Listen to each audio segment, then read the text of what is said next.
Okay, welcome everyone. Today we will start the next topic. I have shared it on the screen so you can see, and these slides are already available to you from LMS. So the topic that we are discussing today is a big push theory. This is an application of, or in other words, you can say the reason of why there is a need of use of linkages that we discussed earlier. So this big push theory will help you to understand that why private sector is not able to contribute in the development process, especially in the underdeveloping countries. In the developed countries, the private sector is in the front foot, and in the capitalist economies, private sector is creating develop growth for the economy. But what happens if the country is underdeveloped and the infrastructure is weak? So why doesn't private sector contribute? So this is the topic that we are discussing today. So hopefully we will be able to understand how what are the reasons that restrict the private sector in coming to the coming in the helping the country in the development process. So so we'll start from the slides. Sometimes economies get stuck at their steady state growth phase. Steady state growth phase is means that they sometimes economy are growing at a stable growth, at a healthy growth rate. So we call it an health steady state growth. So like Argentina, which was considered as a powerhouse, future powerhouse. So Argentina one time was enjoying a healthy growth rate, but the problem was that they were stuck at that growth rate for almost half a century. They didn't upgraded the steady state growth to a new level because and it was needed because their population is growing. So steady state growth rate always usually changes when the economic structure changes or population increases. So they were stuck at the same growth rate for half a century.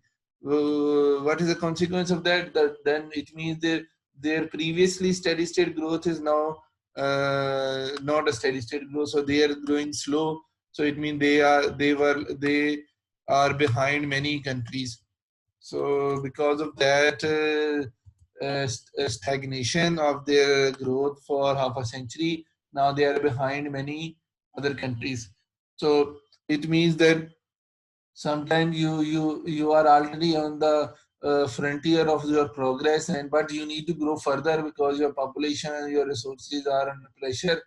So it means that there is a need of a push. So that's why the name comes from big push theory. So apparently people don't have incentives to put new technology to work.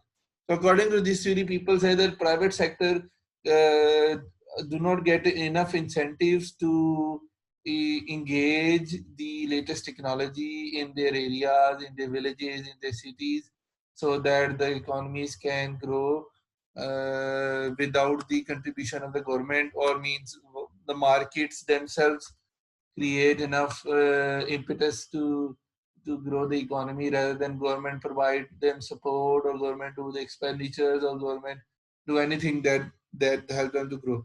So apparently people do not have incentives to put the new technology to work. It requires large investment, which is risky too.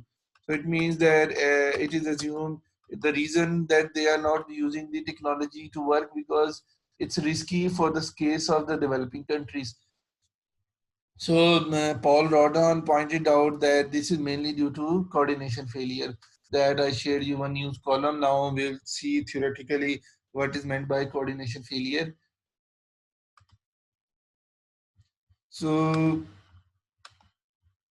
in developing while developing from subsistence economy means that they are giving an example of subsistence economy means economy which is underdeveloped, where the variety of goods and services are not there, where the wages are low because of the people are unskilled and their productivity is low. So economy where the people are content to low incomes and low consumptions because they don't have high productivity to earn high income, and there is no variety of goods available that they could demand. So it means the economy is stuck at low demand vicious circle of poverty.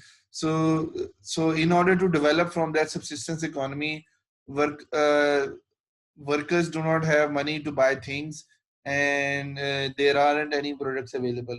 So these subsistence economies are stuck at vicious circle of low demand. Why? Because they are unskilled, so they have low salaries, so they are not buying new goods, and since they are not buying it, those sellers are not producing in excess. So in these economies, the goods and services are only agricultural based. So there are no availability of variety goods. So there's no incentive for a seller to innovate because he knows that customers are not rich enough to afford expensive goods. So the economy is stuck at a vicious circle of low demand. So now he's giving an example that every time one entrepreneur opens the factory, suppose an entrepreneur comes and starts to open a new factory, he will create new jobs. So definitely when a entrepreneur comes into the business, he will definitely create new jobs because it's a new factory, and the worker will spend some of their income in his output purchase. So it means when the new company comes to that subsistence economy, it will create jobs and it will generate incomes. So some of the income will be translated into increased sales of that company. So so this is first implication, that if a country comes, if a new business starts in a rural area or in a subsistence economy which is underdeveloped, two things he will create. He will create new jobs and he will create a new income stream that will eventually help in creating new sales for that company. So consequently, the profitability of that business depends upon if someone else opens a business first in that area. It means that business say is thinking that our profit is actually dependent upon if somebody else would have if somebody else had opened the business first place, and then when he was coming, he is already getting new demand. So it means the business who is going first is thinking that we should not go first because if we go second, we will get ready-made demand. We don't have to create a demand because first business has already created income. So when we go in as a second firm, we will get new demand. So and that demand and that profitability in terms depends upon potential profitability, means that the decision to go in first depends upon the potential profitability, which is low because existing business have low profit. So it means the business the business going the business one is thinking that we should go second so that we don't we will get a ready-made demand, and the business going first is thinking that we should not go because there is not enough demand. It means none of the business will go into the market, and so this is a circular problem that business one is telling hoping that business two should go first, and business two is hoping that business one should go first. So it means it's a circular problem, and this problem is called coordination failure.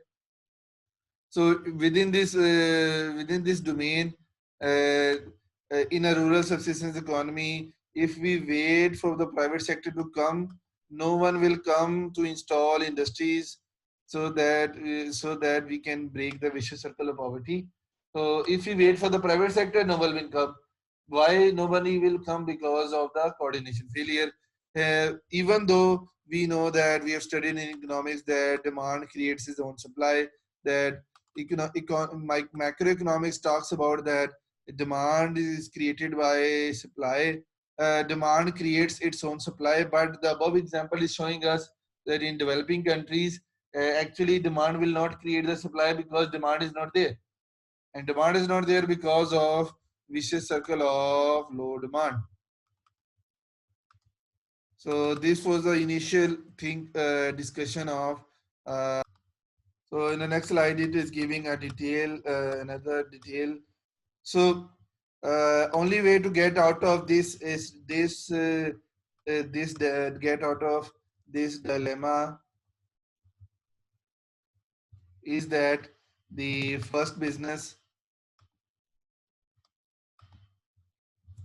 So only way to get out of this dilemma is that first entrepreneur enters into the business and he train the workers, which will increase their productivity and salaries. So first businessman comes and he takes the headache of development of the skills of the area and salaries.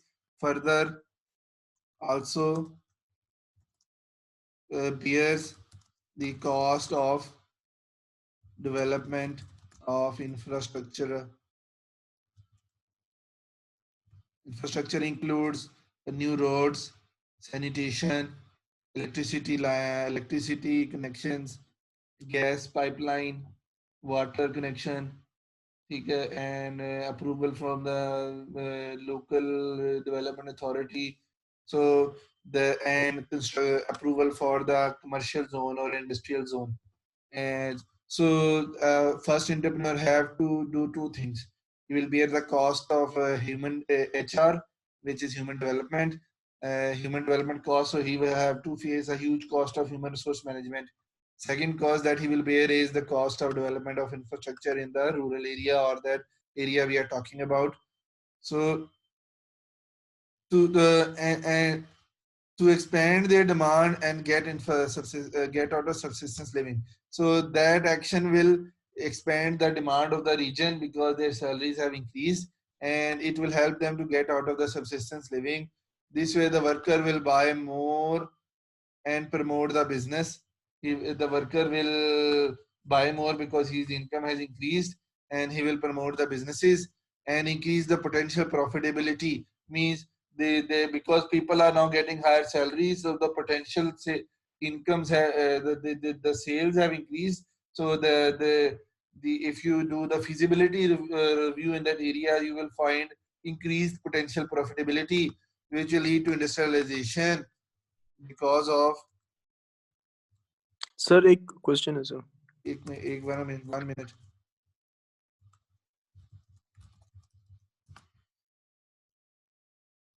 So the action of the first business will help to uh, will help to increase the potential profitability and it will attract new businesses. So there will be industrialization. This same model worked in the economy of Pakistan. Like for example, if you see Sialkot economy, if you see Gujranwala, Gujarat, or any other markets. So one typical seller went there. He started development of skills like sports industry, and since the labor has developed the skill, so new seller of same business came in because the industry has the availability of labor stock for that skill, so that market flourished. So it will create the cost for the entrepreneur and maybe might end up losing profit, especially in short run. So if for initial few years that business might end up with low profitability because he is facing two costs. One is the human development training, human skill development, and another is provision of infrastructure so that the trucks or the raw material of that industry can come, or water or gas or electricity can be provided to the business. So after this action, suppose first business has taken the headache and then everything. So the second entrepreneur will enjoy high demand. Why he will enjoy high demand?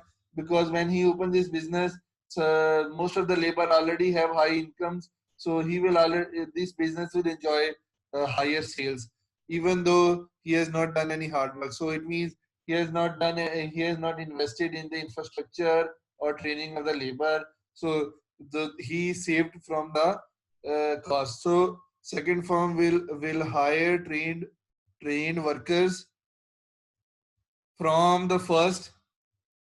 So it means the second firm don't have to train the workers. They can just offer higher salaries to the existing workers of the first firm, and the demand is always and demand is higher anyways because first firm has employed many workers and increased average salaries.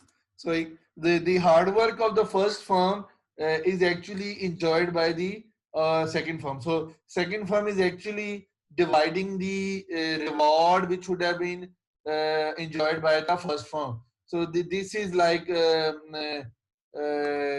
injustice to the first firm who has put an effort in the business to develop the economy, and then when the time has come to enjoy the reward, the second business came in to divide the rewards. So because of this cost uh, and injustice,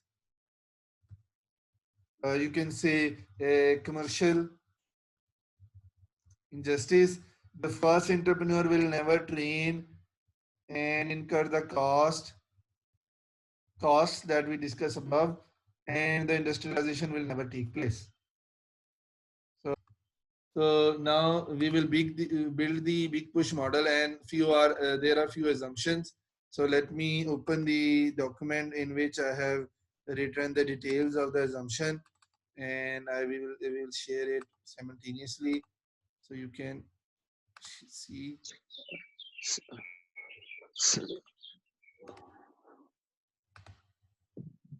sir एक बात पूछनी थी Yes. Sir Now we are discussing the assumptions of the big push model, and using that assumption, we will create the diagram of a model in the next coming slides. So the assumption that big push model, in order to understand, this author has created few assumptions for a big push model, and there are in the big push theory. In the big push model, there is only one factor of production. According to the author, he assumes that there is only one input, that is labor, and that is so. If you can let me open the share screen. So the assumptions of this model are that firm has to worry about only one type of labor, the one type of input, that is labor. So assuming that the entrepreneur is coming with technology, he already have the machinery available, he already has remaining other inputs, he only have to worry about how much labor to hire, because the production function is dependent upon the input, labor input. So according to them, there are two types of labor. So first is the traditional labor, the labor which were already there, which is unskilled. Traditional labor whose properties are unskilled and maybe illiterate and working in primary goods. So that the labor which is already in there in the economy may have is named as traditional labor by the author of this model. So he says that they are unskilled, they might be illiterate, and they are working in primary goods like agriculture, or primary services like cobbler, carpenter, etc. So, and he is assuming that their wage is equal to one. So, assuming if they are earning 10,000 per month, we divide it by 10,000 and normalize it to 1. So, assuming that the wage of the traditional labor is 1, so for the case of and he compares with the modern labor. Modern labor includes migrated labor from some other place, uh, trained labor, educated labor. So the modern labor have these properties. They are migrated. They migrated from the urban area, or migrated from abroad, or supervision, or he's the owner and he has the idea, intellectual person. So the modern labor may be trained. The trained from the rural area, or trained from the nearby surrounding resources, and then he's also educated. So since they are skilled, so their wages are equal to W, and that is wages are more than 1. So these labor are skilled, so their wages are higher than the 1. So we say it is W. We don't know what is the number. We will discuss it later. But assuming that their wages are W and they are more than 1, so the W, which is equal to wage, depends upon the difficulty or the skills required in the work. So higher productivity of that labor means higher wages that, as compared to traditional labor. So that for that second modern labor have a higher wage because they have higher skills and they are working on a more complex jobs rather than primary goods. So they have expected higher wage. So the third point is that there are many products. So I will discuss it here. So production of output. So the traditional labor is assumed to produce 1 unit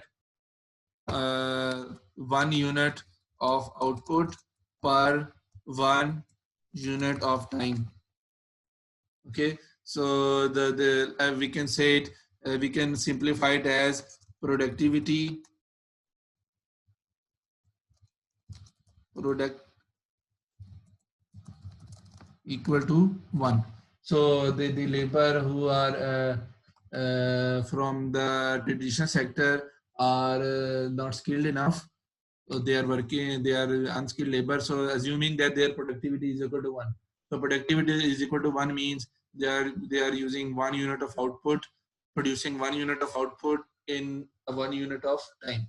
Maybe you can simplify it as 100 unit of boxes in 1 month.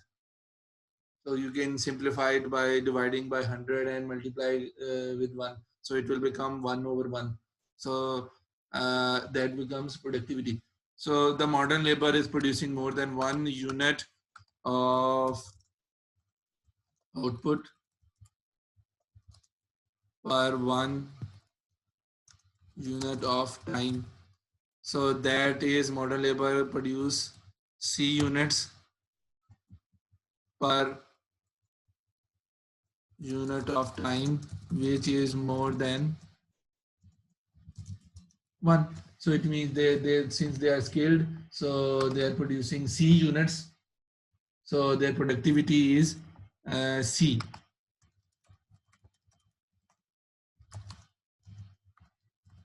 So that C is more than 1. So since their productivity is more than 1, it means definitely their salaries would be more than 1. So this is the relatable. So the next point is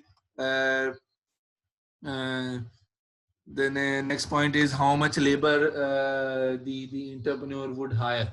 The new businessman, how much labor he will hire. So the labor demand LD depends upon 2 things. First is the fixed labor.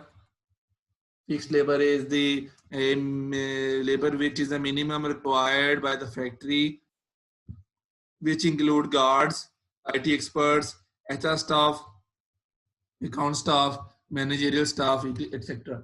So when the new businessman starts the business in the rural area, he needs some minimum number of workers to be present in the company, in a factory all times, to so that they can manage the things. The example includes the IT expert if it is an computer based technology based industry, and security guards, definitely they are needed. HR staff, if there are many workers, HR needs to make sure their productivity is maximum and work labor are motivated. And then there is account staff that is recording all the accounts so in books, so that they are accountable according to the tax laws and country laws. And then there is managerial staff that is managing the day-to-day tasks or managing the orders. Okay, so and they need other producer other labor for production purposes, and the number of labor required is equal to is dependent upon the total sales or total orders to be produced. Means that this company will then hire the workforce, and that workforce depends upon how much orders are there. So that orders is Q. Q is the total demand of the product that is produced by the company, and C is the productivity of one worker. So productivity multiplied by total orders will give them the total workers that is required.